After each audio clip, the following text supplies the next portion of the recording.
म्हणजे आम्हाला तर असं वाटायचं की मंत्रिमंडळात तुम्ही म्हणत होता की नंबर लागेल की नाही, आता तर मी तर आशाच सोडून दिली आहे, मंत्रिपद मिळेल वगैरे, असं तुमची मी स्टेटमेंट असं झाली. कधी म्हटलं नाही नंबर लागेल. मी तर जाहीर इथून 8 महिने अगोदर म्हटलं का आम्ही मंत्रिपदाचा आम्ही दावाच सोडलाय हम्म.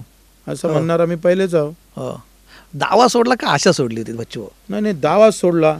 आशा सोडायचं काय आशा नव्हतीच. मंत्रालय भेटल्यानंतर कधीच आशा काय नव्हती. करायचं तुम्ही सांगा. त्या मंत्रालयाचे हजारो मंत्री होईल आयुष्यात.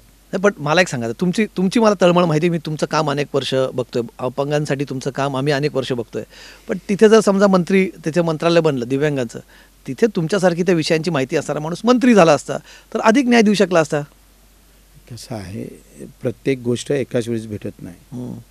आता मंत्रालय झालं का नाही हम्म. त्याचं समाधान तर व्यक्त करावं लागेल.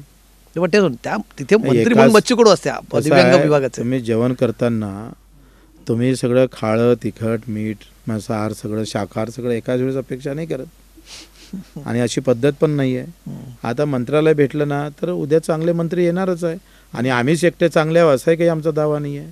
कोणीही यावं, त्या ज्यांना 2 पायाने हात नाही डोळे नाही त्याच्यासाठी चांगल्या पद्धतीनं काम करावं एवढीच इच्छा आहे. ते करेलही. पण मग आधी तर होतं तुमच्याकडे, माझ्याकडे अगोदर होतं ना, राज्यमंत्री होतो ना मी. राज्यमंत्री होते आधीच्या सरकारमध्ये. इथे तर तुम्हाला मंत्रालय मिळालं पण मंत्रीपद मिळालं नाही दुसऱ्या सरकारमध्ये. त्याचं थोडंसं तुमच्या मनात कुठेतरी बिलकुल खंत नाही आहे.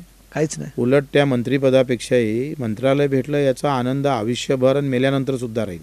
म्हणजे आम्ही मेल्यानंतर आमच्या कबरले जरी विचारलं ना, आमच्या त्या मूर्त याला जिथं समाधी आहे तिथं दिल्या गेली तिथं, तर ते तिथून सांगन, तिथून त्या मंत्रालयाबाबतीत आनंदाचा सूर निघेल.